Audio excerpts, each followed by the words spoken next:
queridos, tudo bem com vocês? Pastor José Francisco de volta, ou J. Silva, se vocês preferirem.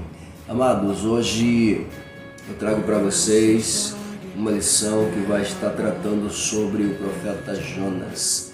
Lição essa que traz como título aí, Jonas, Deus ama a quem você detesta.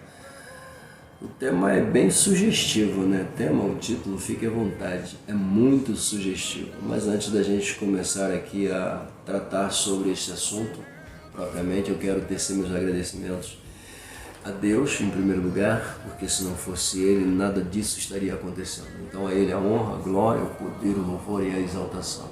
Depois, aos meus diretores, tá? Beijo no coração de vocês, ao meu digníssimo pastor presidente e aos meus lindos e perfumados professores, motivos e razões pelos quais eu volto semanalmente sempre a este canal para estar me dirigindo a eles e desta vez de forma mais extraordinária, né?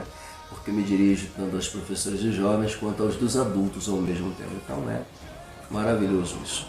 Deus abençoe a todos de forma muito linda. E é claro, não posso deixar de agradecer a você que está aí nos acompanhando aqui também no nosso canal EBD Delve e lá no canal J. Silva, tá bom? Se não é inscrito, aproveita e já faça a sua inscrição, deixa aqui o seu like e nos acompanhe. Falou? Vamos nessa!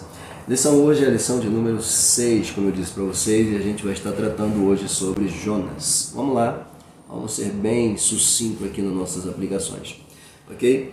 Bom, o nosso texto do dia, deixa eu abrir aqui, ele diz o seguinte: e Deus viu as obras deles como se converteram do seu mau caminho, e Deus se arrependeu do mal que tinha dito que lhes faria e não o fez. Jonas capítulo 3, versículo 10. A síntese diz: Deus ama os pecadores mais desprezíveis e está pronto a perdoá-los desde que eles se arrependam de seus pecados. Falou? Maravilha! Vamos para a nossa agenda de leitura então. Bom, na nossa agenda de leitura, de segunda a sábado, dentro das referências bíblicas alocadas por ele, temos as descrições que ele apresenta. A primeira está baseada em Isaías 55, 7 e diz: Deus se compadece de quem se arrepende. E nós complementamos dizendo: de fato, e se mostra disposto a perdoar literalmente. Na terça-feira, Salmo 86, versículo 5, a descrição usada por ele é: Deus é rico em perdão e abundante em benignidade. Ok? Perdão. Por quê, pastor? Porque o perdão de Deus nos isenta da culpabilidade ou da culpa, tá? E por sua capacidade de fazer o bem, somos bem-aventurados. Muito bom. Na quarta-feira, ele usa o livro dos reis, o primeiro livro dos reis, no capítulo de número 21, versículos 27 a 29, sobre a seguinte descrição: até o mais indigno tem o direito de se arrepender. Temos aqui mais um fato, né? Complementando, Deus ama a sua criação, independente da mesma ter escolhido o caminho da desobediência, ele continuou amando-a. Amém? E por esta razão está disposto, como já até citamos aqui, não só a ouvir o pedido, de quem se arrepende, como também a perdoá-los. Amém? Como veremos aqui literalmente nesta lição. Na quinta-feira, ele usa Jeremias 1, versículo 3, e usa como descrição a infinitude do amor de Deus. Pergunta: como descrever de forma simples isto? Bom, vamos ver na nossa complementação. Infinitude é o que não tem fim para nós, ou seja, nem medida, nem altura, nem profundidade e sequer uma extensão. É infinito. A alusiva grega para este amor é ágape, por sua vez, traduz-se por amor profundo que vem de Deus. Ágape é o amor profundo, é o amor divino, é o amor de Deus para com os mortais. Amém? Bom, para nos dar um exemplo e uma prévia deste amor, deixou com que seu discípulo João, seu servo, redigisse, sobre este amor de forma bem sublime, conforme declara João no capítulo 3, versículo 16, Deus amou o mundo de tal maneira, lindo demais.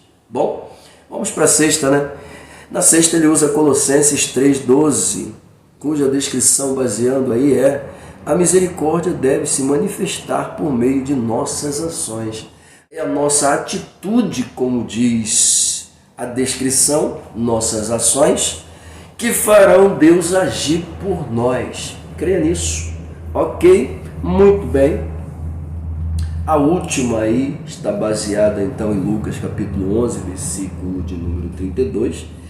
E a descrição que ele usa é o exemplo dos ninivitas. Bom, a gente vai para Lucas e a gente descobre que, olhando para o exemplo dessa cidade, ou desta cidade, que era o coração pulsante da Assíria, a gente vai ver a culpabilidade deles, ninivitas, atingindo os céus e atingindo o Deus israelita, entendeu? De forma dolosa e afrontosa.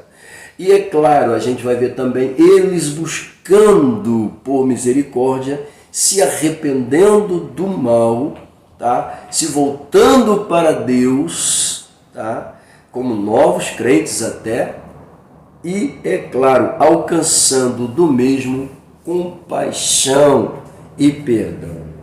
Amém? Aí a gente termina usando aqui: este é o exemplo que mostra o favor de Deus, por isso devemos buscá-lo a cada dia. Falou? Muito bem, vamos para os nossos objetivos aqui.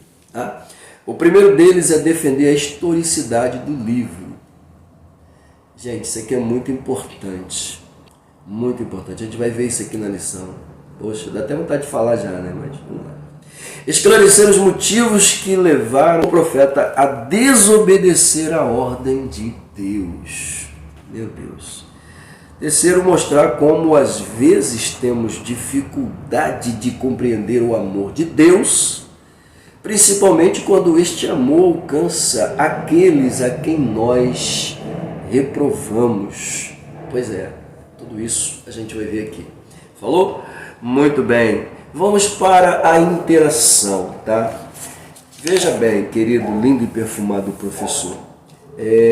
Como eu estou me dirigindo a vocês, então eu estou fazendo uso de tudo que o autor me apresenta. Por exemplo, texto do dia, síntese, agenda de leitura, objetivos da lição e interação. Eu só não uso aqui o apoio pedagógico, a orientação pedagógica, eu deixo por vocês. Tá bom? É a única que eu não uso, mas o restante eu uso, porque eu procuro extrair toda a informação possível desses pontos, apresentá-los a vocês, para que vocês possam ter um material a mais, além da revista. Falou? Então eu faço isso. Agora, os amados, queridos e lindos perfumados professores, não necessariamente precisam fazer isso estando em sala de aula. Falou? Vocês podem se limitar apenas ao título da lição, ao texto do dia, à síntese. Há uma necessidade de fazer uso da leitura diária, pastor, ou da agenda de leitura, pastor? Bom, eu particularmente uso porque eu extraio informações e elas estão praticamente inseridas dentro do conteúdo da lição. Se você vê que há uma necessidade de usá-la, você pode até usá-la, mas se você vê que não há uma necessidade de usá-la porque você vai ver ela na lição, fique tranquilo, não sinta peso na consciência. Falou? É mais viável você fazer uso até da agenda de leitura do que do texto bíblico. Por quê, pastor? Porque Bíblia chama a gente para interpretar. Entendeu? Então, quando a gente lê o texto bíblico, dá vontade de falar. Entendeu? E se você não se segurar, você vai sair falando, e quando você chegar na lição, você vai ficar perdido, porque você já falou. Você vai dizer, não, mas eu já falei. Várias vezes na lição você vai me ouvir falando isso. Pô, mas isso eu já falei, isso eu já comentei. Isso já... Quer dizer, são assuntos que vão entrando novamente em colisão com a nossa pauta de aplicação. E a gente precisa ter muito tato, entendeu? Justamente para não confundir esses assuntos, entendeu? Se for o caso de repetir um assunto, entendeu? A gente tenta fazer ele de forma bem sucinta, já que foi falado, entendeu? E evitar falando que a gente já falou de novo, entendeu? Então, necessariamente você não precisa, entendeu? Então você pode fazer o uso do título, do texto do dia, da síntese e partir direto para a introdução. Eu, caso pastor José Francisco, se estivesse aqui dando aula para os alunos, faria isso com certeza, sem problema nenhum. Por quê? Porque o restante sou eu que tenho que estudar. Eu, como professor, eu tenho que saber. Entendeu? Por que eu tenho que saber? Porque são materiais que eu posso trazer para dentro da lição e aplicá-lo aos alunos através da pauta que eu particularmente uso pessoalmente. Eu sei que cada um de vocês tem isso. Entendeu? Então, fiquem à vontade, tá bom? Então, estou usando isso aqui apenas como cunho de informação. Falou? Mas é bom que vocês, professores, estudem cada detalhe da lição, tá bom? Continuando aqui, então, já que nós estamos na interação, que é a prévia do autor em contato com os professores, vamos lá. Ele vai dizer o seguinte: Jonas é o profeta do momento, né? Aqui ele vai dizer, na lição deste domingo, estudaremos o livro do profeta Jonas. E nós tomamos a liberdade de torná-la bem sucinta, dizendo: Jonas é o profeta da vez. Sua mensagem está veiculada a Nínive, a metrópole dos assírios. Forte demais esse aqui, né? Continuando aqui, então, a pauta do autor, tá? O livro está embasado, pegando aqui o conteúdo dele, o livro está embasado em 3 acontecimentos históricos. 3 acontecimentos históricos. Logo, isso aqui já mostra para mim que o livro de Jonas ele é mais histórico do que profético. Está na lição, a gente vai falar sobre isso ainda. Entendeu? Por isso o autor diz não ser um livro padrão, tá? No contexto das profecias. Por que não é um livro padrão no contexto das profecias, pastor? Acabei de dizer, ele possui um cunho histórico gigante, então ele é mais histórico do que profético. Como assim? Conta a história de Jonas, da sua fuga, conta um pouco da historicidade daquele povo, que é claro, força a gente entrar dentro da história, particularmente para descobrir muitas coisas, para depois a gente ver Jonas sendo lançado na praia e ali profetizar para eles e depois Jonas esperar a destruição. Então o livro é muito sucinto. São 4 capítulos, mas são 4 capítulos riquíssimos, tá? Com uma mensagem linda e extraordinária que a gente não pode desperdiçar em momento algum. Falou? Então vamos lá. Os 3 acontecimentos, para a gente fechar logo essa prévia do autor, tá? O primeiro, o chamado de Jonas, ok? Sua fuga, tá? E sua provação. Pois é.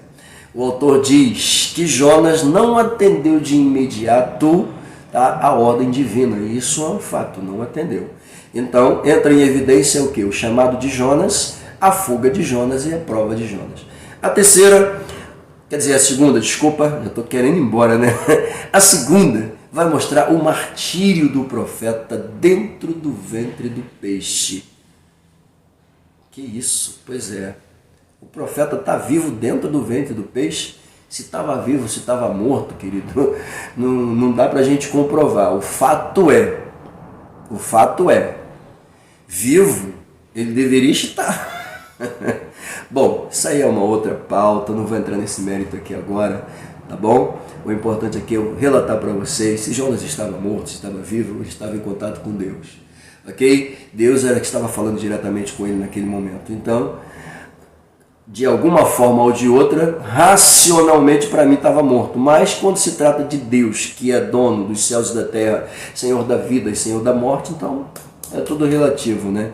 Bom, deixa eu continuar. Essa é a segunda. Tá? A terceira, a mensagem de Jonas, o resultado da mensagem.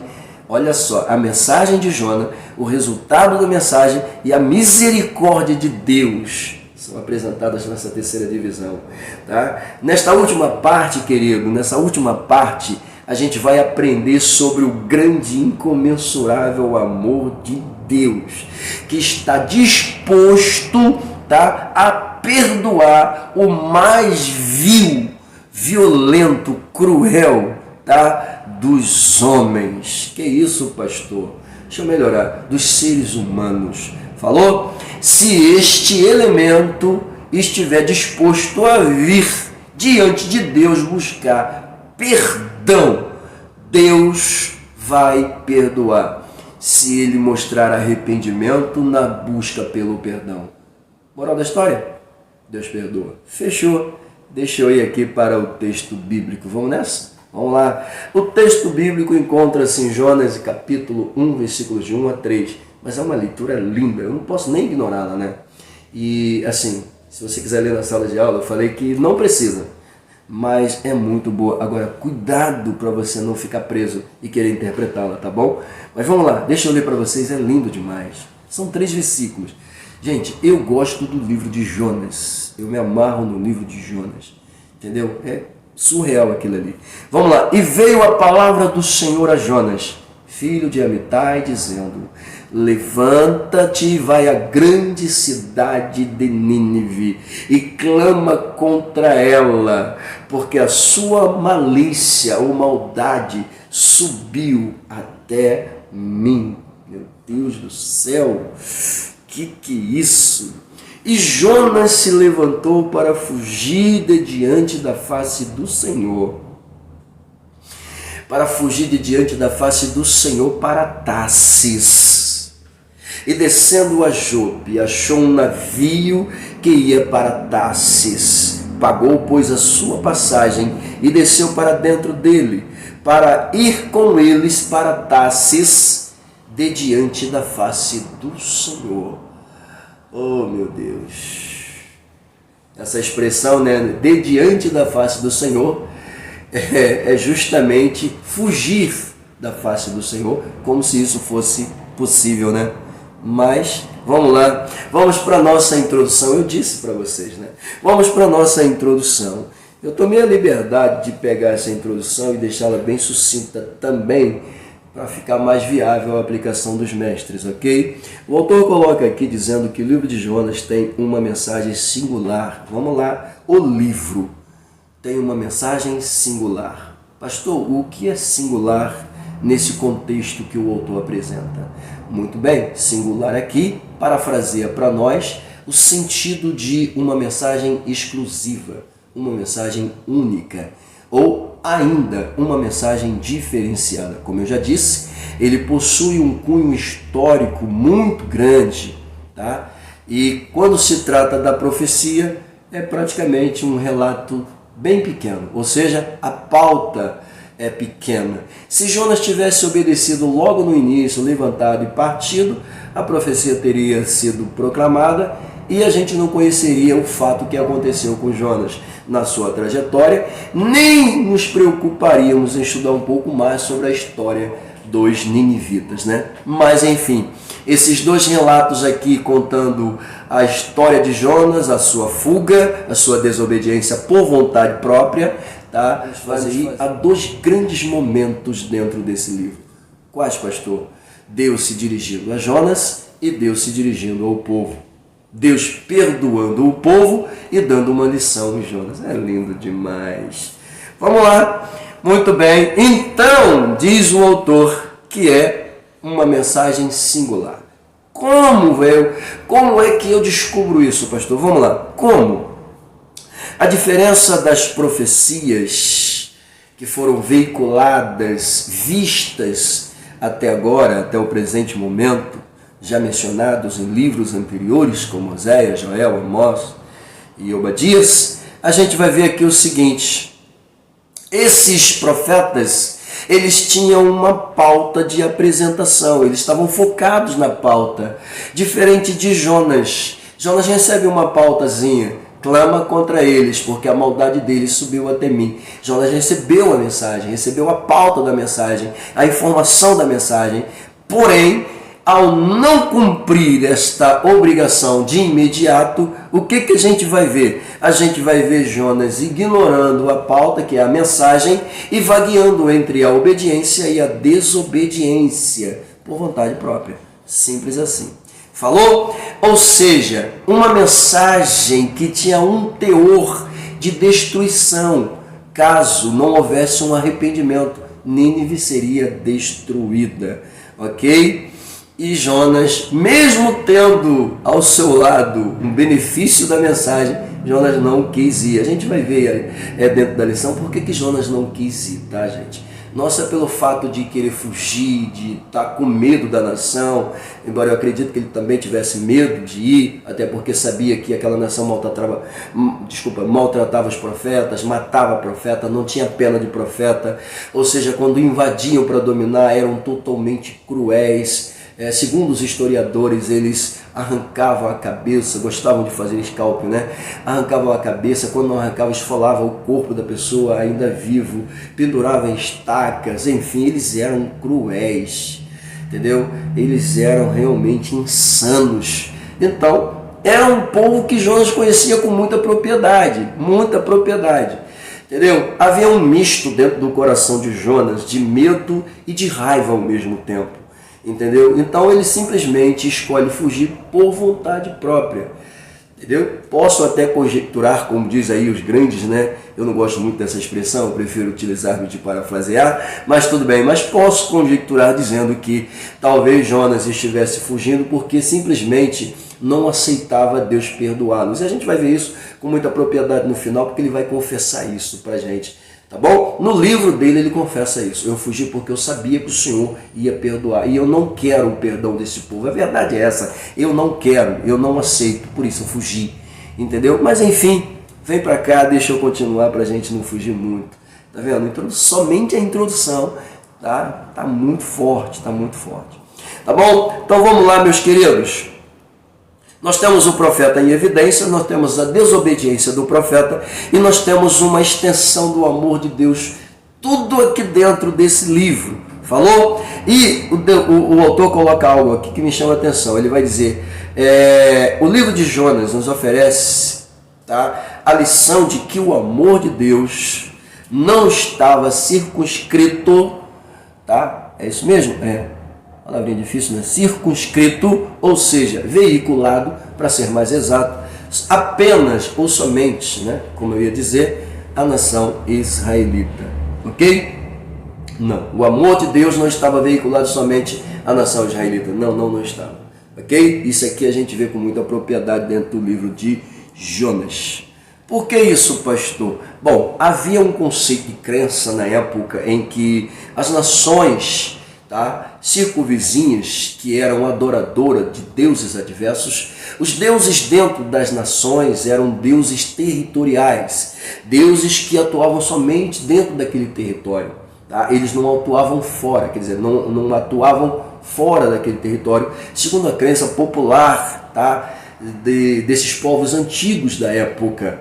Israel, por algum momento, também começou a pensar dessa forma, desse jeito. Deus era um Deus territorial. E Deus já havia mostrado para eles há muito tempo que nunca foi Deus territorial. Ele é Deus de toda a terra, de todo o universo. Tudo está debaixo das suas mãos poderosas, potentes e implacáveis. Nada foge do golpe de vista de Deus a nível de 4 cantos da terra e a nível de universo. Por quê? Deus é onisciente, é onipotente e é onipresente. Ele sabe tudo, ele pode tudo, ele vê tudo, ele está presente aonde ele quiser. Ele é Deus.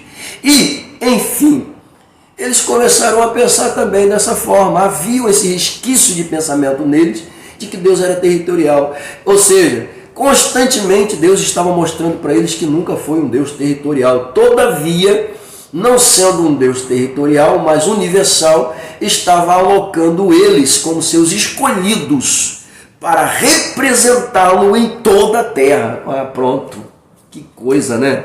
Bom, era isso, tá bom? Então, Deus nunca foi territorial. Falou? Nunca foi territorial. Ele opera aqui, não opera lá, não. Deus nunca foi territorial. A terra é dele. Ele faz com ela o que ele quiser. Falou? Então eles tinham esse pensamento. Só que Deus está fora desse tipo de questão, tá bom? Muito bem.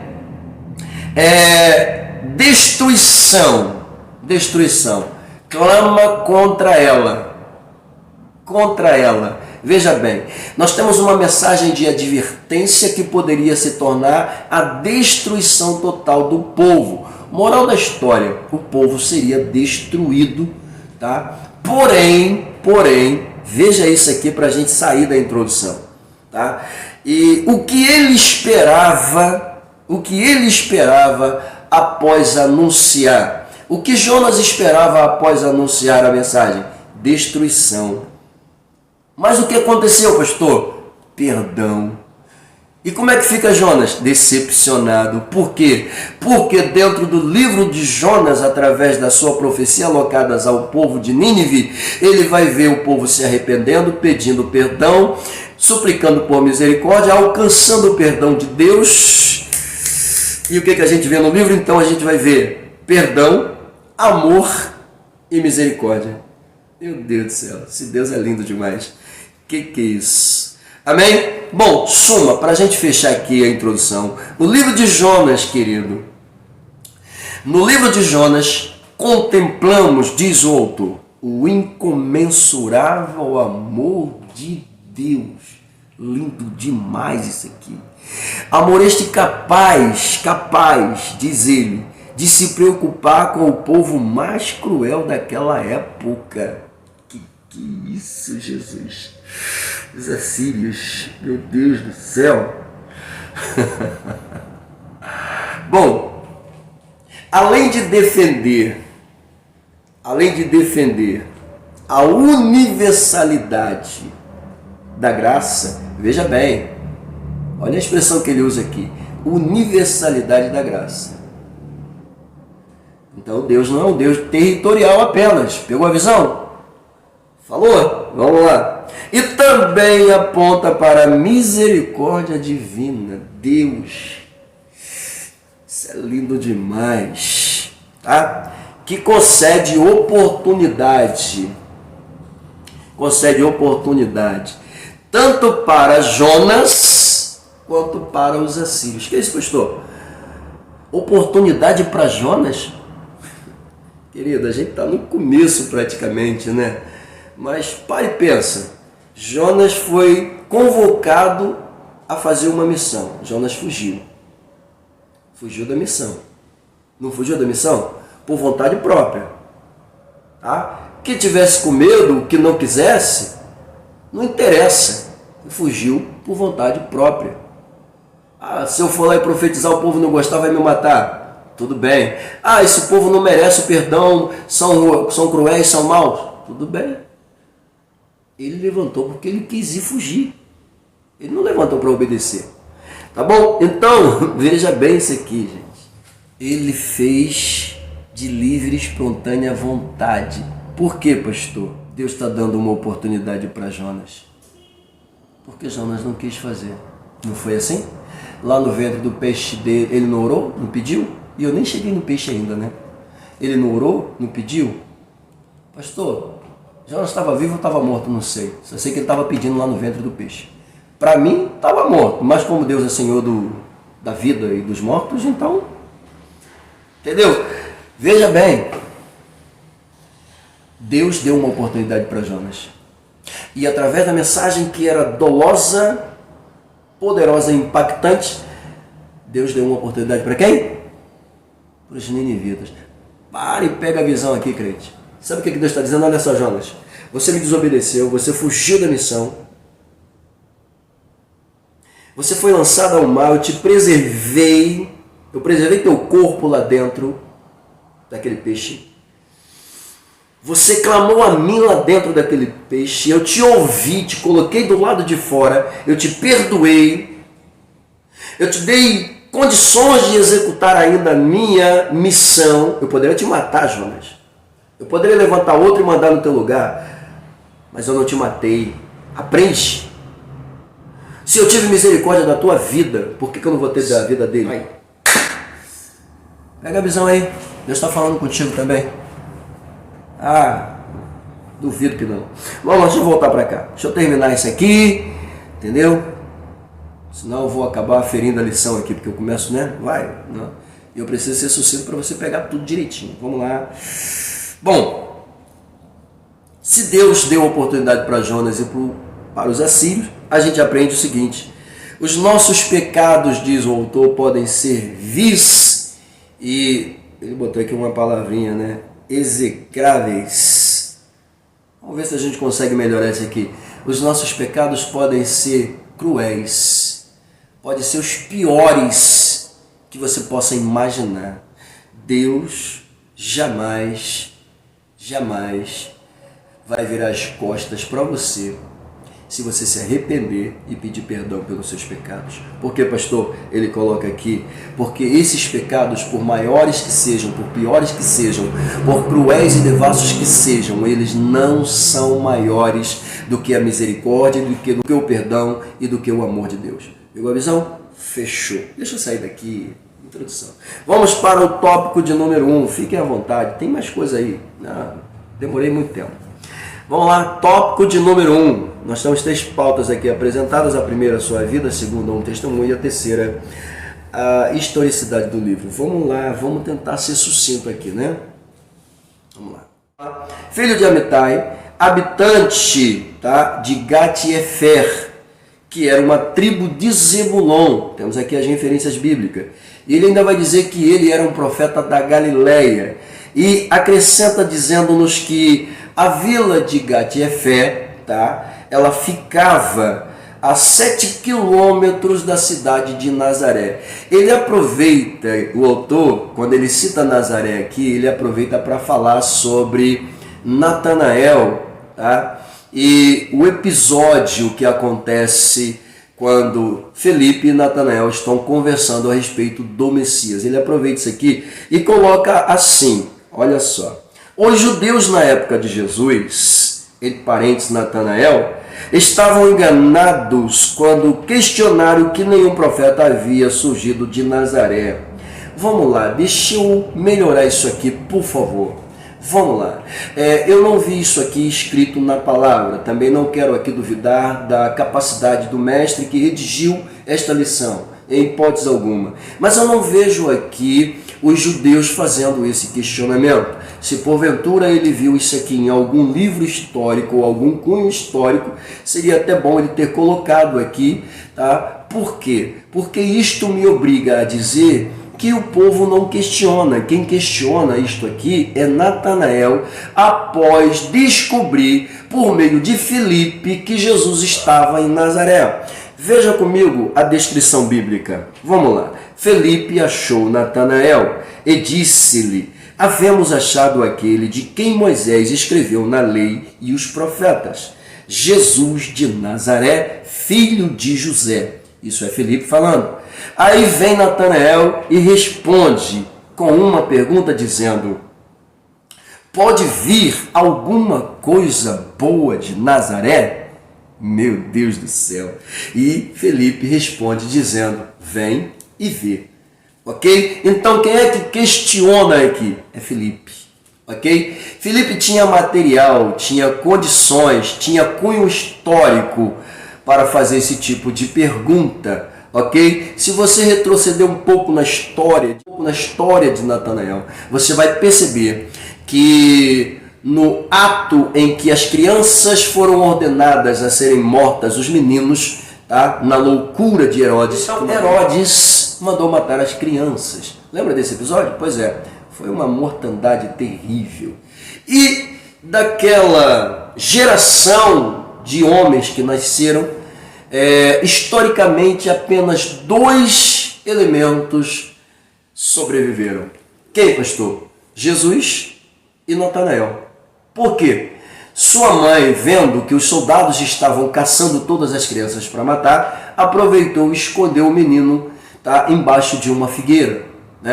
Escondeu o menino debaixo da figueira, cobriu ele ali com algumas folhas, até que os soldados passarem. Então, os sobreviventes daquela grande mortandade foram Jesus e Natanael. Tanto é que quando Natanael chega diante de Jesus, e tenta ali mostrar, porque ele pesquisava, corria atrás, né, tenta desmascarar aquele Messias, certamente já tinha feito isso com muitos, e quando ele chega, né, Jesus automaticamente já olha para ele e vai declarar que está vendo ali um israelita de verdade, entendeu?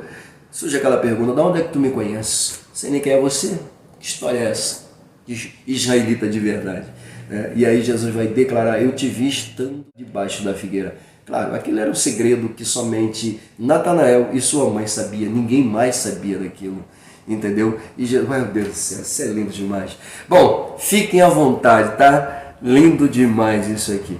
Então ele aproveita isso aqui para falar um pouco de Nazaré, né? E acabou que a gente trouxe aqui, tá, essa informação muito boa para você, tá bom? Vamos lá, deixa eu continuar aqui, por favor, que a lição está ficando boa. Em nome de Jesus, a gente vai traçar aqui uma lição boa para você.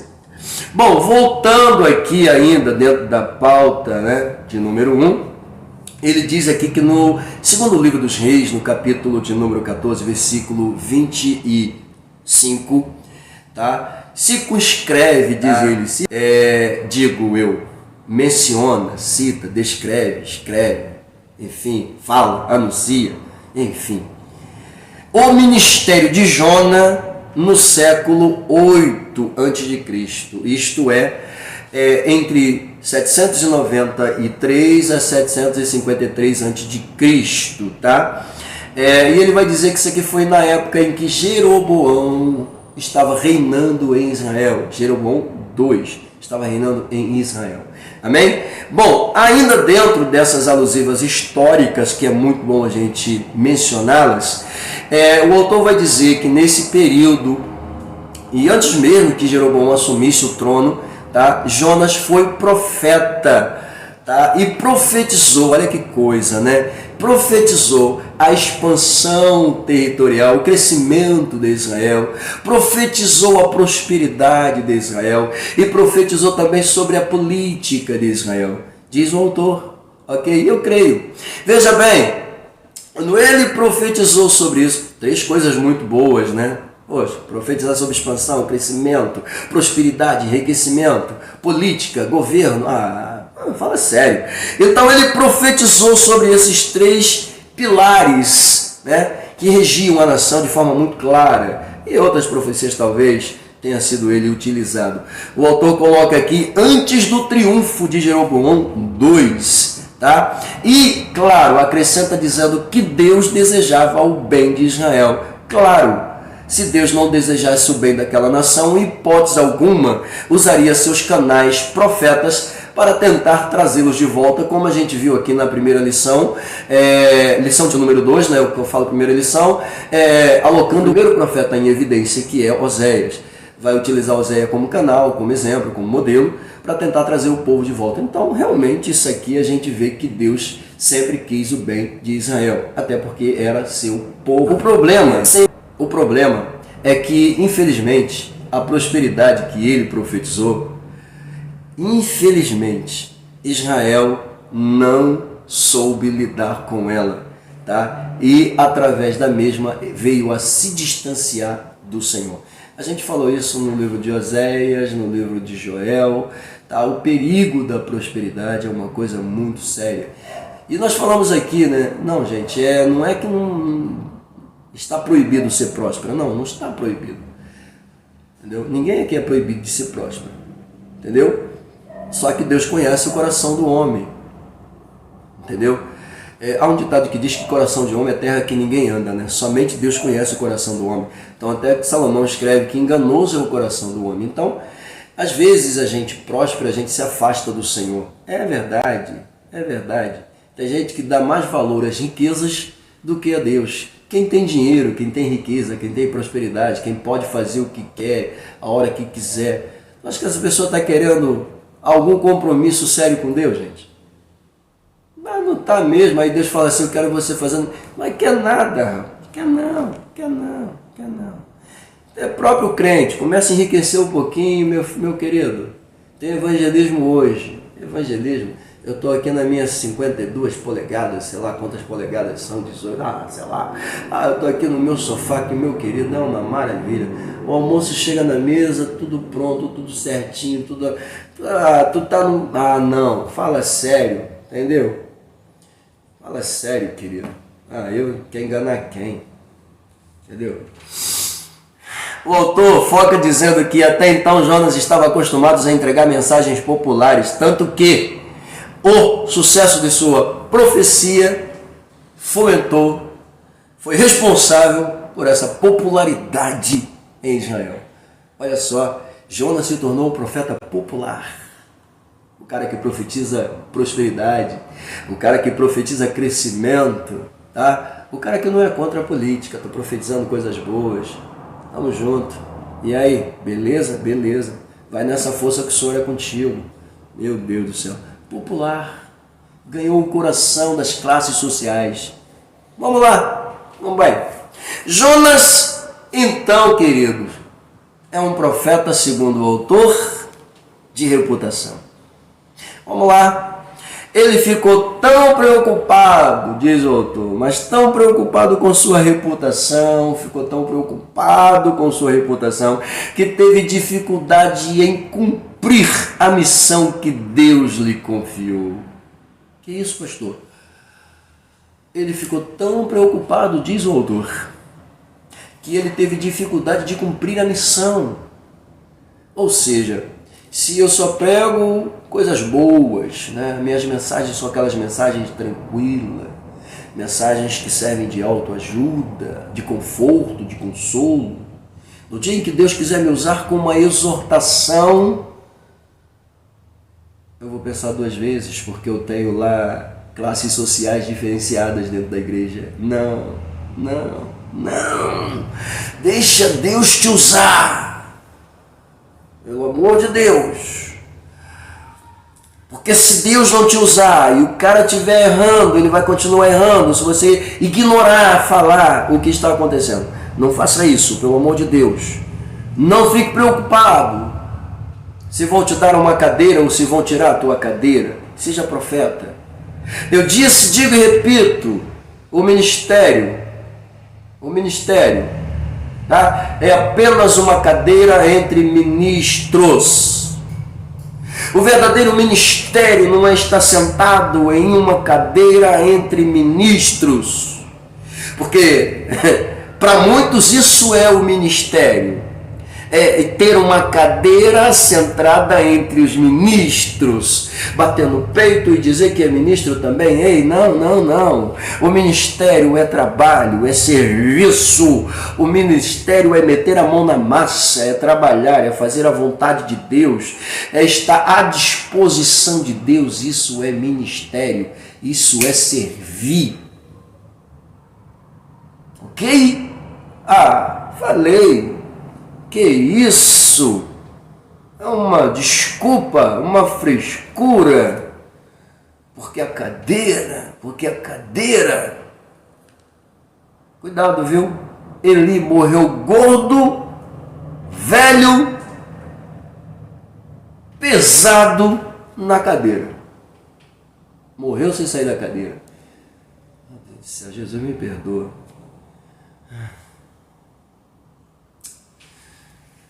Engraçado, né?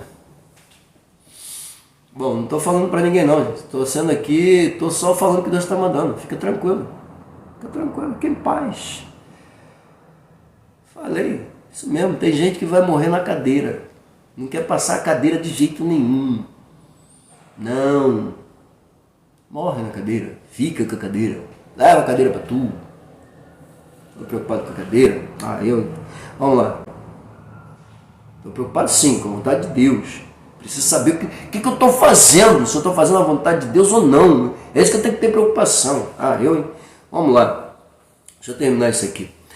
Tá vendo? O negócio vai crescendo, meu Deus do céu. Jesus. O autor diz aqui que de modo semelhante ao do profeta Jonas, que teve dificuldade por causa da sua reputação em trazer uma mensagem que fosse mais dura, uma mensagem que confrontava, uma mensagem que batia de frente, tá, com os sentimentos nacionalistas da nação israelita, ou das classes sociais israelitas, uma mensagem que batia de frente com isso, que confrontava, ele teve dificuldade por causa dos sentimentos nacionalistas do povo. Tu acha que Deus está preocupado com os sentimentos nacionalistas de alguém, gente? Deus está preocupado com a tua vida espiritual, Deus está preocupado com o teu destino. Deus quer saber para onde que você quer ir, afinal de contas. É isso que Deus quer saber. Poxa, vamos lá, deixa eu continuar. Ele diz aqui de modo semelhante, muitos jovens na nossa atualidade, tá? Gerações de jovens desse tempo presente estão preocupados com a sua reputação, estão preocupados, estão tendo dificuldade. Por que estão tendo dificuldade de cumprir a vontade do Senhor? Por causa dos seus grupinhos de amizades, por causa dos seus círculos de amizade. Para com isso, cara. Tu é crente. Uma vergonha nessa cara. Ficar preocupado com um grupinho. Não, é porque se eu não me vestir como eles, eu sou escrachado. É porque se eu não falar a linguagem deles, eu sou escrachado. É porque isso, é porque aquilo. Você é crente, querido. Minha galerinha vai para a igreja, eu não vou com a Bíblia não, já vai todo mundo assim, toma vergonha nessa cara. Que usa terno para quê? Toma vergonha nessa cara, vai ser crente. Falei, pelo amor de Deus. Aí por isso que a gente tem aí uma geração de crentes doentes, fracassados, entendeu? Tá bem hoje, né? Tá pregando cajado Kim, parece até... né? Parece até pelos poderes de Grayskull, vai lá. Toma vergonha nessa cara. Aí, no primeiro vento, cai. E aí, fulano? Claro, não lê Bíblia, não estuda, não corre atrás, não se profissionaliza na presença do Senhor. Não era esse o termo que eu ia usar, não, mas já falei.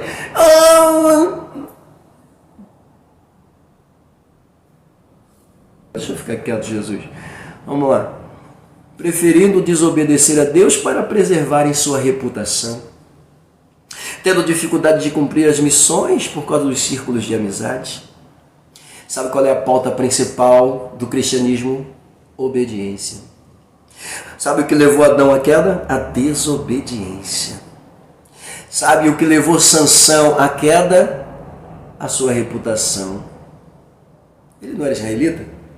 Ele está praticamente negando sua origem para conviver no meio dos filisteus? Toma jeito. O autor continua aqui assim, dizendo, não à reputação. Cristo foi reputado por aflito, ferido de Deus e oprimido. No entanto, enquanto os homens julgavam-no como ferido, na verdade estava nos curando, pois pelas suas pisaduras fomos sarados. A reputação dos homens é falha, mas a obediência a Deus é louvável. Ele diz, será sempre louvável. Pegou a visão? Então, não troque a aprovação de Deus pelas honras provenientes dos homens. Ser honrado pelos homens é bom? É, claro que é. Ser elogiado pelos homens é bom? Claro que é. Claro que é. Quem disse que não? E vou te falar, quando você é elogiado, é honrado pelos homens, você se sente, o cara. Não é? É. Mas melhor do que ser honrado pelos homens é ser honrado por Deus. É melhor. Sabe por quê? Porque o mesmo homem que te honra hoje, amanhã, ele pode tirar a tua... pode. Ele mesmo pode te escrachar amanhã. Pode. Pois é. Então, faço uso até da palavra de Jeremias, né? Maldito o homem que confia no homem. Sua força não. Maldito o homem que confia no homem. Se vamos confiar aqui, não é que eu não possa confiar nos meus amigos, nos meus irmãos. Posso confiar sim. Posso confiar no meu pastor? Posso. As ovelhas podem confiar nos seus pastores? Podem. Claro que podem. Mas não é fazer do homem, entendeu? Como se fosse o homem a sua força.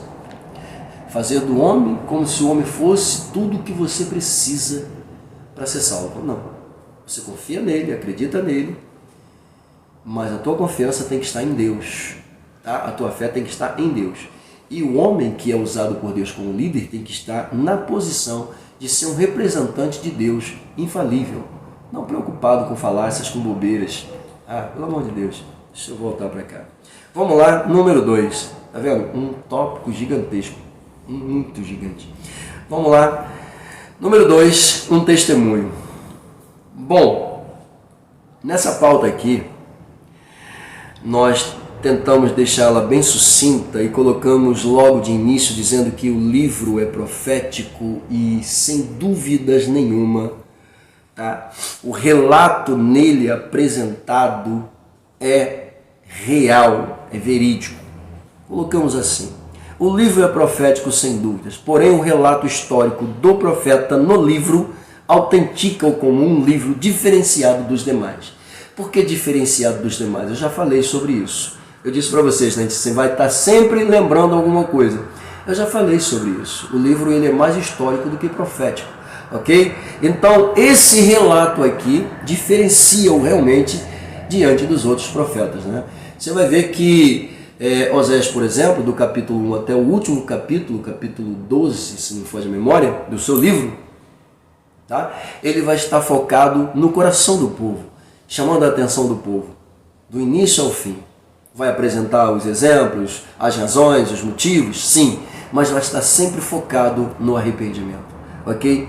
O livro de Jonas não tem isso. O livro de Jonas tem uma história, a história de Jonas, eu já disse isso, né? Então, ele é diferenciado por causa disso, mas ele é real, ok? E detalhe, diz o autor que alguns o têm como fábula, como historinha, como lendas. Vamos lá, olhando aqui, não é uma fábula, nem um relato de pescador, não é uma lenda, não é uma história fictícia, ok? Até porque é um perigo para esses teólogos liberais que dizem que é fábula, que é lenda, que tá, o livro não é real. Entendeu? É até um perigo para esses elementos. Por quê? Porque eles estão discordando do próprio Senhor Jesus. Para começar. Por quê? Eles negam a veracidade do livro, negam a historicidade do livro, negam o personagem, negam a existência, diz que é historinha, diz que é lenda, diz que é balela, enquanto Jesus está afirmando que o livro é real e que o que aconteceu com Jonas 3 dias no ventre do peixe foi real e que aquilo representa o que iria acontecer com ele. Ai, meu Deus do céu. Aí esses faladores vêm dizer que é historinha. Então Jesus está se baseando numa historinha. Jesus está se baseando numa lenda para poder justificar uma coisa que vai acontecer com ele. Pô, de Deus, eu fico irado com essas coisas. Para de ser. Jesus, que isso? Eu estou falando, eu fico nervoso com isso. Vamos lá.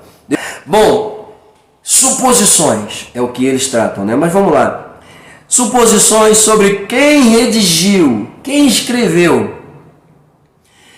Aí, alguns elementos dizem que talvez um copista tenha feito isso, porque é inadmissível que Jonas tenha escrito, uma vez que ele foi lá para o ventre do peixe. Como que ele vai escrever? Vamos lá. Suposições sobre quem redigiu. É normal.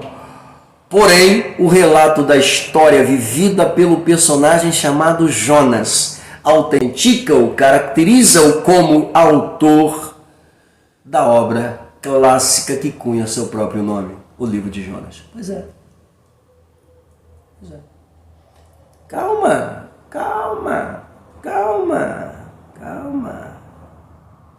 O redigir desta forma, ou seja, quando escreveu dessa forma, vamos lá, percebe-se que Jonas o faz mostrando o que viveu, tá? Como forma de aprendizado. Jonas está escrevendo o testemunho da sua vida, que ousou desobedecer. Jonas está contando um relato da sua vida. Suma, através do exemplo dele, ele está dizendo para a gente para não desobedecer. Porque desobedecer é furada. Fugir, mesmo que seja por opção própria, por vontade própria. Não faça isso. Mesmo sabendo que o final da história não vai ser o que você espera, mas o que Deus quer. Ai, não fuja. Meu Deus do céu, o final da história, querido, não é o que eu quero, não é o que eu espero. O final da história é o que Ele quer. Que isso, Jesus? Coisa linda demais. Meu Deus do céu. O que foi capaz, olha só, deixa eu melhorar isso aqui. Quando ele redige aqui contando, tá, a sua história, mostrando o que ele viveu, testemunhando, tá, o que foi capaz de revelar a ele próprio, tá, o expressivo e grande amor de Deus por aqueles a quem ele repudiava, a quem ele detestava. Meu Deus, pega a visão. O que a gente aprende? A gente aprende que mesmo que eu repudie e que eu ignore e que eu odeie, Deus vai continuar amando, porque Deus é Criador e vai estar disposto a perdoar, ok? Então, Deus não depende dos meus sentimentos, tá, para fazer a vontade dele prevalecer, porque a vontade dele é maior do que os meus sentimentos, a vontade dele é maior que minhas razões, a vontade de Deus é o mais importante para que eu venha continuar vivendo sobre essa terra. Meu Deus, meu Deus, meu Deus. Como eu disse, digo e repito, ignorar a veracidade desse livro aqui é simplesmente negar o que Jesus fez com muita propriedade. Meu Deus do céu. Tá? As nossas experiências, para finalizar aqui, com Deus, podem ser poderosas ferramentas de edificação. Por isso, devem ser compartilhadas com as pessoas. É o que Jonas faz. Pegou? Deixa eu ir para o número 3. A historicidade do livro. Algumas cadeias teológicas ousam duvidar da veracidade e autenticidade do livro de Jonas. Bom, isto também não é novidade, O fato é, diz o autor, que Jonas é tão real quanto Jeroboão II, ok? Para fechar essas discussões infundadas e axiologistas, o próprio Jesus fez menção do personagem, Mateus 12:41. Quando fez isto, não só o confirmou como um personagem real, como deu veracidade à história do profeta e o seu papel como profeta. Note isto. Jesus confirmou os grandes pilares históricos de Jonas. Quais, pastor? 1. Sua estadia dentro do ventre do grande peixe. A conversão dos ninivitas. Assim como Jonas ficou 3 dias no ventre do grande peixe, o Filho do Homem ficaria um tempo similar no coração da terra. 3.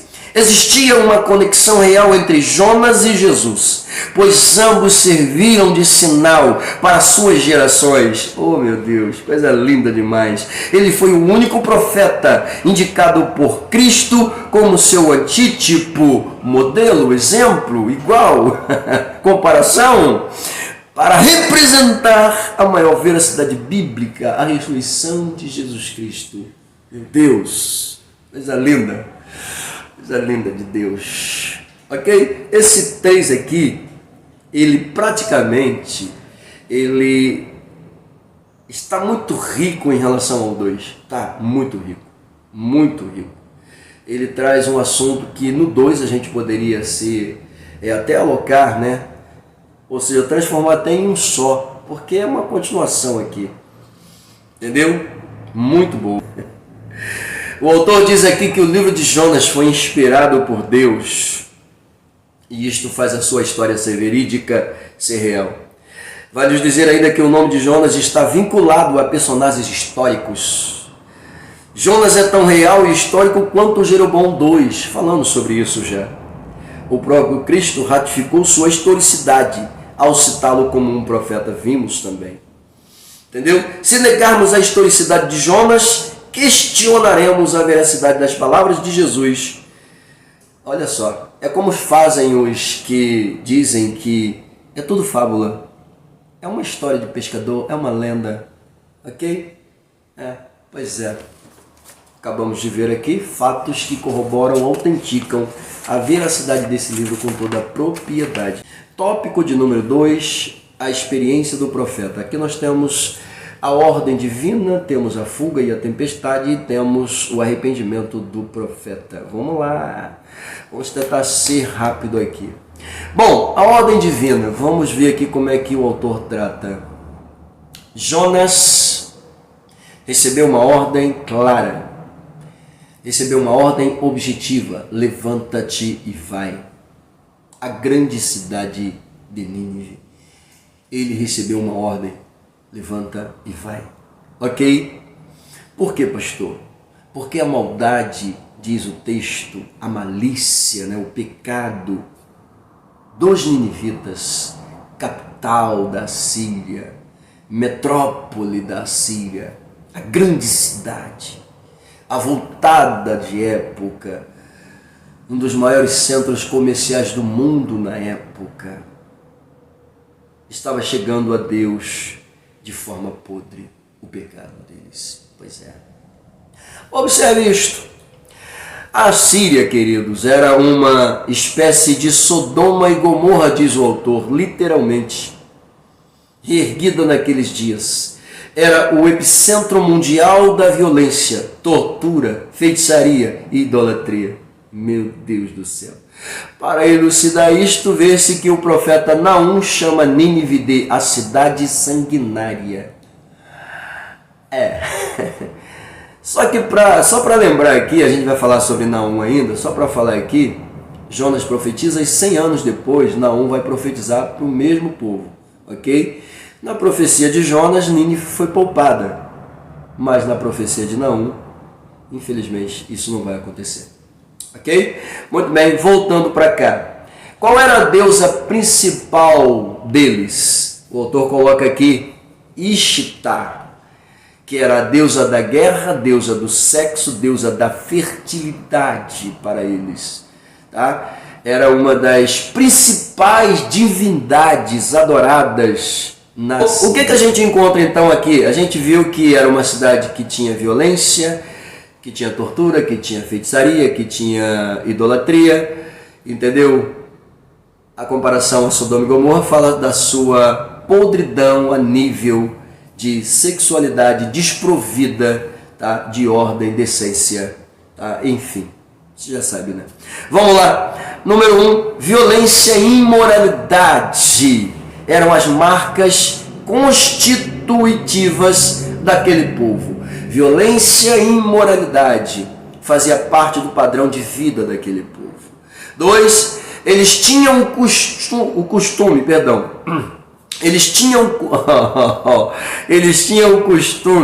de decepar as mãos, orelhas e narizes, vazar os olhos, esfolar vivos seus inimigos, até crianças eram queimadas vivas. Olha aqui, falamos um pouco sobre isso, lembra? Pois é. O autor está trazendo para a gente aqui, entendeu? Se de repente, pastor, não, aqui, está aqui, lê isso aqui, não fuja disso aqui não, entendeu? Eles desconheciam a palavra misericórdia, desconheciam. Para quem praticava tantos atos de violência, o que era misericórdia para eles? Nada. Não, entendeu? Razão pelas quais Jonas não desejava que esse povo fosse perdoado.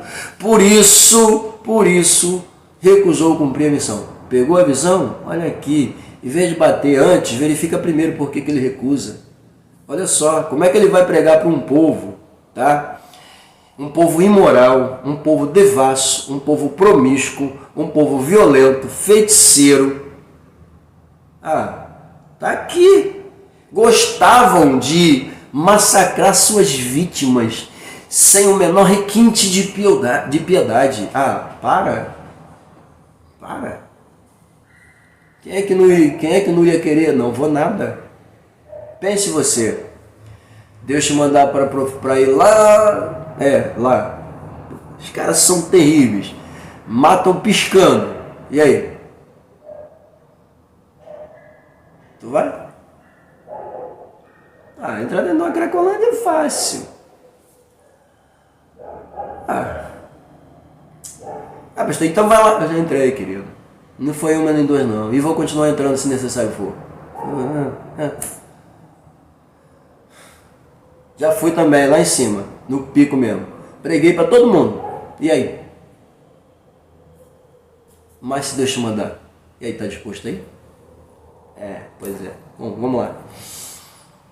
Porque pessoa, é fácil eu falar, vai o senhor. Eu fui, querido. Não estou falando aqui porque eu não estou falando que eu fui. Eu fui. Já preguei sim. Entendeu? E aí? Vamos lá, deixa eu continuar aqui. Bom, Jonas declarou sua humanidade. Jonas declarou sua humanidade e com ela vê-se que não somos diferentes dele. Bom, o autor aqui coloca aqui algo que merece realmente a nossa atenção.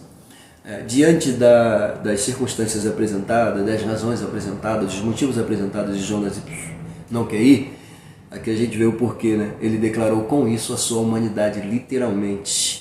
Não somos diferentes dele, diz o autor, nós não somos mesmo. Somos hábeis em condenar pessoas por crimes e atos vis, sim, somos sim, tá? Não somos melhores do que Jonas nisso não, tá bom? Não tem que parar de ser fresco, parar de palhaçada, se achar o santarrão, o bonzão de tudo. Para de frescura, seja homem, seja mulher de Deus. Sim, eu tô falando, meu Deus do céu, daqui a pouco Deus não vai nem deixar mais dar aula, vamos lá. E com isso esquecemos ou simplesmente ignoramos que até os criminosos, tá? Os mais cruéis, os mais vis. Pastor, que é isso? Tem direito de experimentar o perdão. Pois é verdade. Pior que tem mesmo. Literalmente, né? Deus ama o que nós detestamos. É isso aí. Número 2, a fuga e a tempestade. Bom, que Jonas resolveu fugir, isso aí a gente já viu com muita propriedade. E para onde ele foi? Direção oposta. O autor coloca aqui o que o versículo declara para a gente. Comprou sua passagem para Tarsis. Entrou no navio, se escondeu no porão. Mas o que era Tarsis? Aí ele diz aqui para a gente, uma colônia fenícia de mineração no sudeste da Espanha. Era o lugar mais longe que alguma embarcação poderia levar. Meu Deus. Ao entrar na embarcação, escondeu-se dentro do navio. A vontade de não ir foi tamanha em Jonas, que o mesmo ousou fugir até da onisciência de Deus, o que era impossível. Ok? Pegou a visão? Foi dormir no porão da embarcação, despreocupado. Aí o autor vai dizer que o Todo-Poderoso interviu, mandando uma tempestade sobre o mar. Os marinheiros ficaram desesperados. E agora? Apavorados. Enquanto Jonas estava fazendo o quê? Dormindo tranquilamente no porão da embarcação. Pois é. Bom, diante daquela situação toda, acordaram Jonas, né? Você é louco, você é maluco. Estamos a ponto de ir a pique, o navio está quase afundando. Vento, tempestade, chuva, maremoto e você dormindo? Que loucura é essa? E aí, como era costume da época, resolveram lançar sorte. Aí a sorte caiu sobre Jonas. E Jonas então vai confessar que ele era o culpado de tudo aquilo que estava acontecendo. Ok? Maravilha. O autor diz a prática comum, eu falei sobre isso já. Tá? Moral do livro. O livro de Jonas nos ensina que é melhor obedecer a Deus do que desafiá-los. Colocamos aqui, número 1. Há muitas pessoas desafiando a Deus com sua rebeldia e obstinação. Cuidado, vai cair, querido. Vai quebrar a cara. Não adianta, tá? Vai quebrar a cara sozinho. Não vai ser Deus que vai quebrar a tua cara, não. É você mesmo que vai se quebrar sozinho. E tem que parar com essa mania de falar, se sair da presença de Deus, Deus vai matar, meu irmão. Tu que vai morrer sozinho, querido. Morreu, foi Deus que matou. Para. Entendeu? Se Deus vai te matar, mano. Ele vai te matar. Psh. Vem cá, tu tá servindo a Deus no cristianismo ou tu tá servindo a Deus lá na Corimba? Olha que essa mania. Se saiu da presença e morreu sozinho. Ninguém mandou sair, saiu porque quis. Hein? É rebelde porque quer, querido.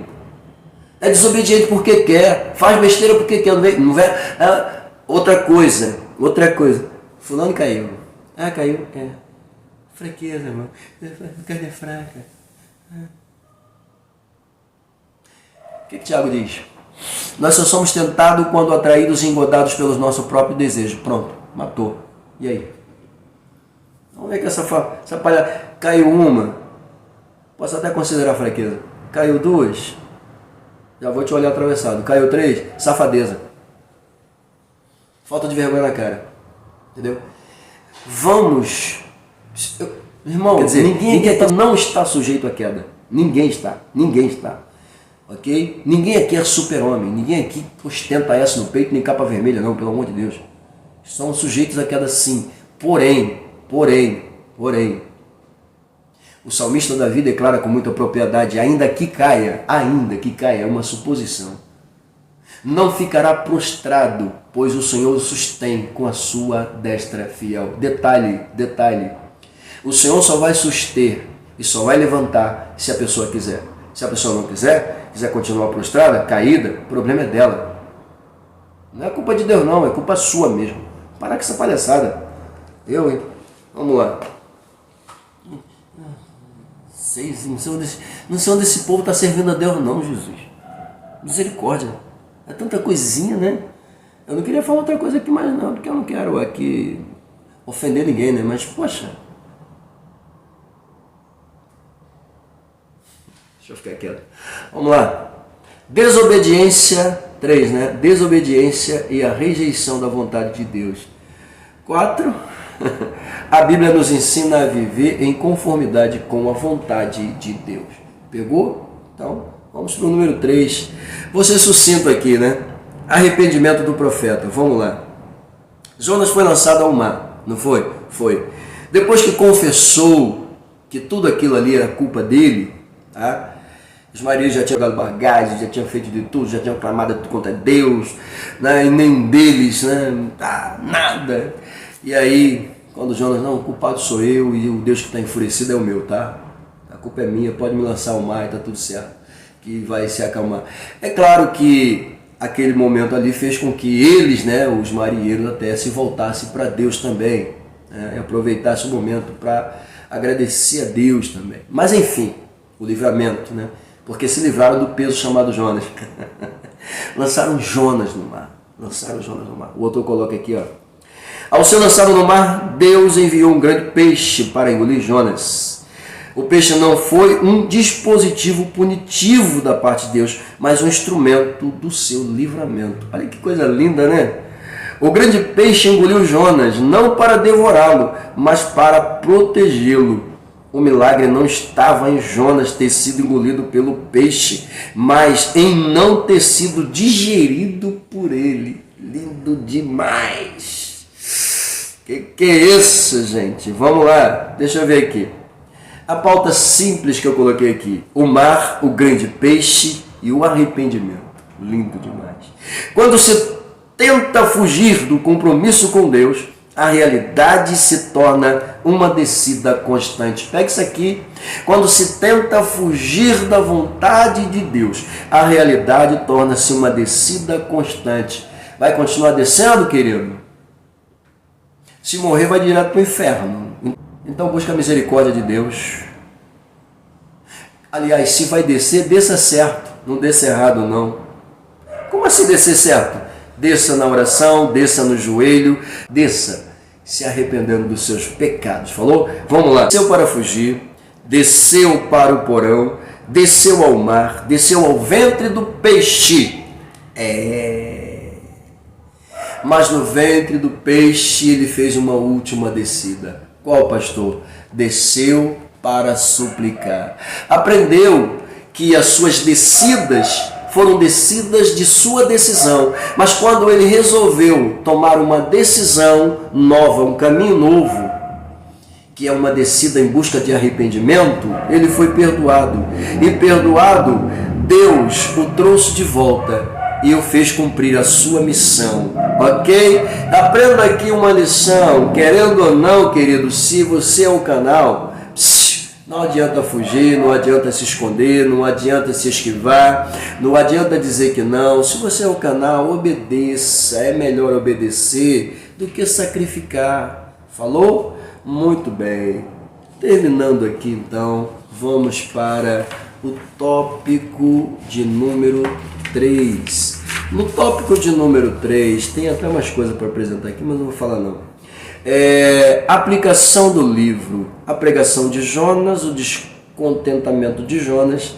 Deus ama quem você detesta. É bonito demais aqui, né? Bom, a pregação de Jonas aqui, a gente vê o seguinte: quando Jonas ele é lançado na praia, né? E ele entra na cidade e começa a pregar a palavra do Senhor na cidade, mesmo que ele tenha tido no início, né, vontade de não cumprir a missão, mas agora ele está cumprindo a missão. Tá? O autor coloca aqui, Jonas foi novamente comissionado por Deus. O grande peixe vomitou no litoral palestino, provavelmente próximo ao porto de Jope. Bom, independente, botou ele lá. Tá? Ele precisou se dirigir a Nínive realizando uma longa viagem. Chegando lá, a passagem proclamada por ele foi catastrófica. Pareceu inconfundível, pois Jonas não apresentou a possibilidade de salvação. Era uma mensagem de juízo e calamidade. O profeta anunciou: ainda 40 dias e Nínive será subvertida. Ainda 40 dias, daqui a 40 dias, Nínive será destruída. Olha só. Daqui a 40 dias, Nínive será destruída. Ele coloca aqui: a palavra subvertida no original é apenas utilizada para retratar a destruição de Sodoma e Gomorra. O profeta tinha fogo em suas palavras. A misericórdia pelos ninivitas não ardia em seu coração. Embora tivesse sido alvo da misericórdia, se comportou como instrumento de juízo. Mas os ninivitas ficaram impactados com a pregação dele. A resposta, olha só. Jonas foi alocado à praia. O autor diz aqui, tá, que ele foi deixado pelo grande peixe no litoral palestino, próximo ou provavelmente posto de Jope. Jonas caminha em direção à cidade. Ele diz que isso demorou um tempo, tá? Mas ele chegou na cidade. E quando ele chega na cidade, a mensagem que Jonas está apresentando diante da situação calamitosa do povo não é uma mensagem de amor. Não é uma mensagem de misericórdia, é uma mensagem de destruição. Porque ele começa dizendo: daqui a 40 dias, tá, Nínive será subvertida. Palavra esta oriunda dos originais segundo ele e relacionada à destruição. Tá? Mesma palavra que foi utilizada para a destruição de Sodoma e Gomorra. Automaticamente, vê-se aqui que o comportamento dos ninivitas, como o autor compara, era literalmente igual à situação dos habitantes de Sodoma e Gomorra. Os ninivitas estavam vivendo praticamente a mesma situação a nível de calamidade espiritual, de desavença, de desaforo, tá? E de maldade. Enfim, a mensagem de Jonas chega na cidade. E a mensagem chega com uma pauta de destruição, onde Jonas diz: daqui a 40 dias, Nínive será destruída. Nínive será subvertida. Olha que coisa. Olha que coisa. Jonas não tinha amor no coração. Jonas não tinha misericórdia no coração. As palavras de Jonas, diz o autor, não demonstraram nenhum sentimento de pena, de compaixão, de misericórdia, porque Jonas queria ver a destruição deles. Mas entenda mais ainda, quando a gente lê isto aqui com muita propriedade, as palavras de Jonas soaram como uma trombeta feroz nos ouvidos dos habitantes daquela cidade. O rei, e todo o povo da cidade ouviram as palavras de Jonas, duras, 40 dias, e eles seriam destruídos, arrasados da história, arrancados da história. Então, impactados com a pregação do profeta, o que eles fizeram, pastor?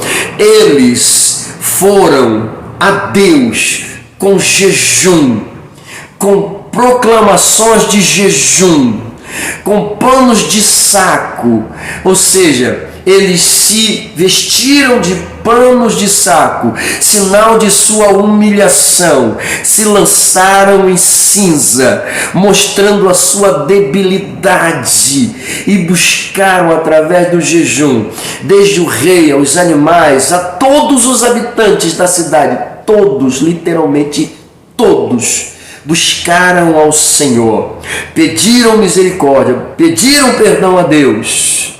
Meu Deus, eles clamaram pelo perdão divino. O arrependimento dos ninivitas, diz o autor, foi tão sincero, foi um ato impressionante de sinceridade, que a graça de Deus foi praticamente convocada, digo eu, a se manifestar sobre aquele povo, concedendo a eles perdão e oportunidade de mudarem completamente as suas vidas.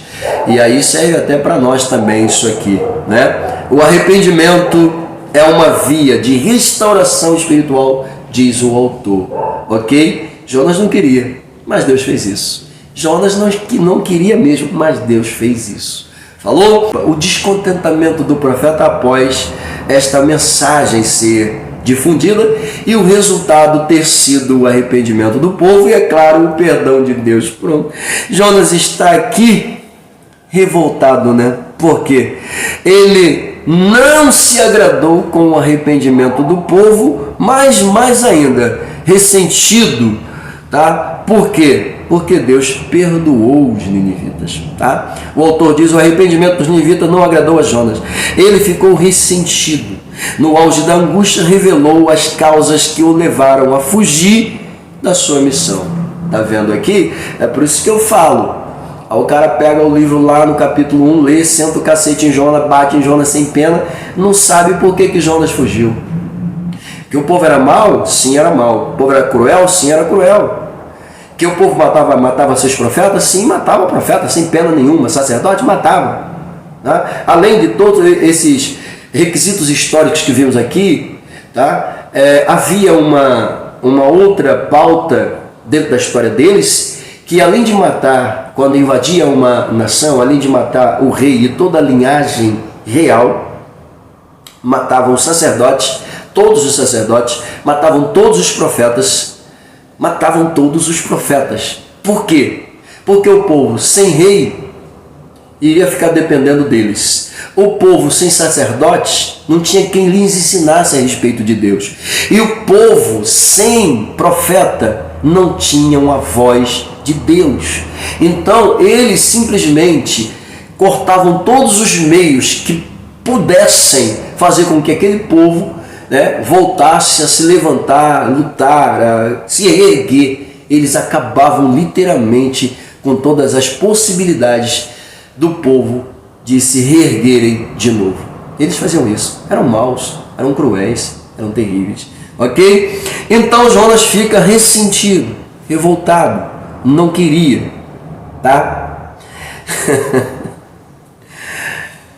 Ele temia, diz o autor, pela misericórdia divina. Está escrito aqui. Sabia que Deus, em sua piedade, poderia se sensibilizar. E o arrependimento dos ninivitas, se sensibilizar com o arrependimento dos ninivitas e remover o juízo. Que de fato foi o que aconteceu, né?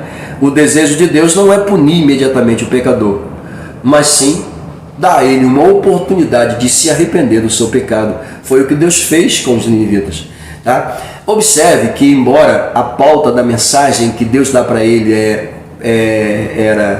prega, né, proclama contra eles, porque a maldade deles, a malícia deles tem subido até mim, isso aqui deu a Jonas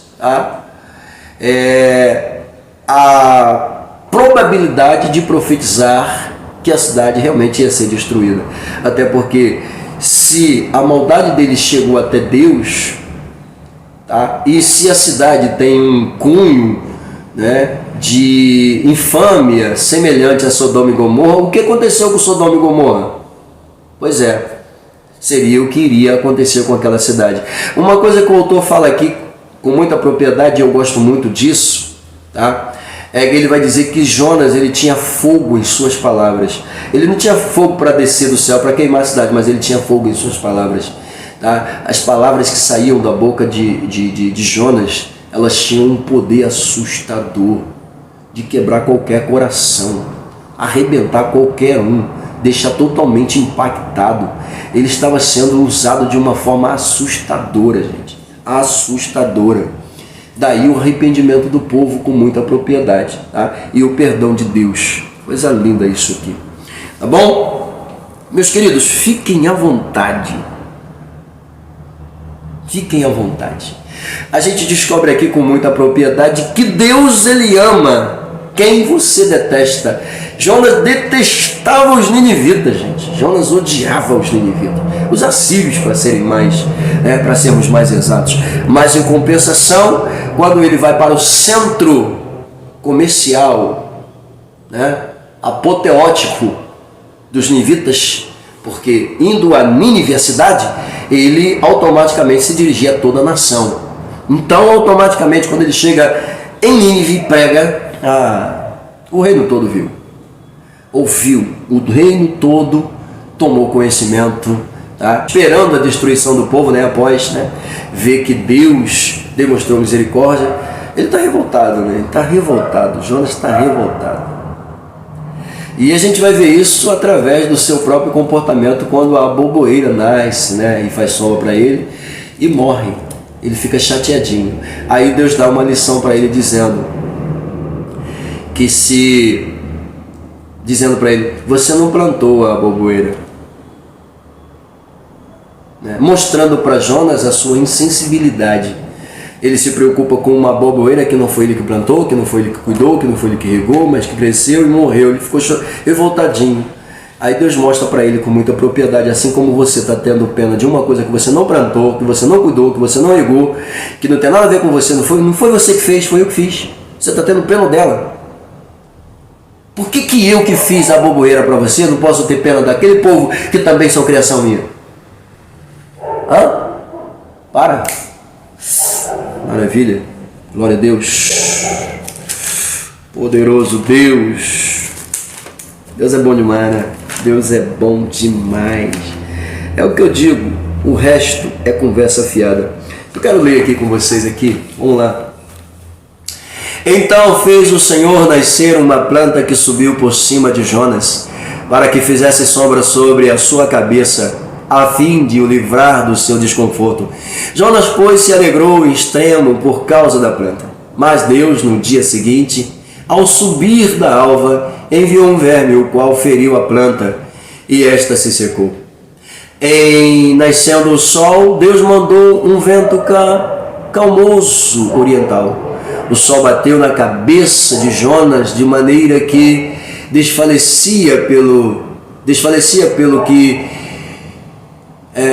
o sol bateu na cabeça de Jonas de maneira que desfalecia pelo que pediu para si a morte, dizendo, melhor é morrer do que viver. Então perguntou Deus a Jonas, é razoável a tua ira por causa da planta? Ele respondeu, é razoável a minha ira até a morte. Tornou o Senhor tens compaixão da planta que não te custou trabalho, a qual não fizeste crescer, que numa noite nasceu e numa noite pereceu? E não hei eu de ter compaixão da grande cidade de Nínive, em que há mais de 120 mil pessoas que não sabem discernir entre a mão direita e a mão esquerda, e também muitos animais? É razoável o teu questionamento, Jonas? É razoável a tua indignação? Ainda que ele tenha respondido, é razoável sim. Deus então diz para ele, então, já que é razoável para você, mesmo que você não tenha plantado e se sente desfalecido, desconfortado, deixa eu te explicar por quê.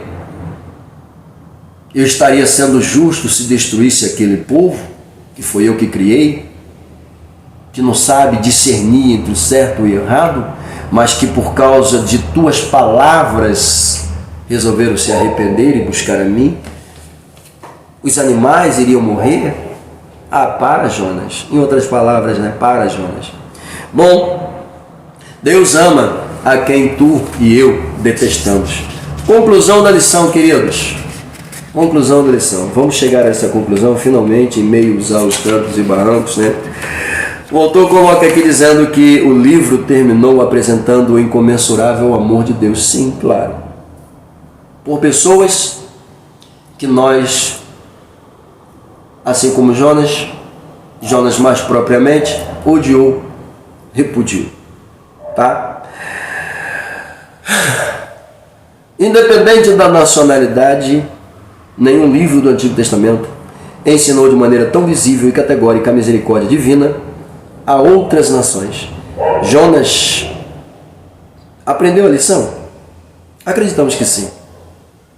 O ato de registrar a história apresentando suas grosseiras pessoais, paralelamente à perfeição divina, indica o desejo de exortar seus compatriotas para que não cometessem os mesmos erros praticados por eles.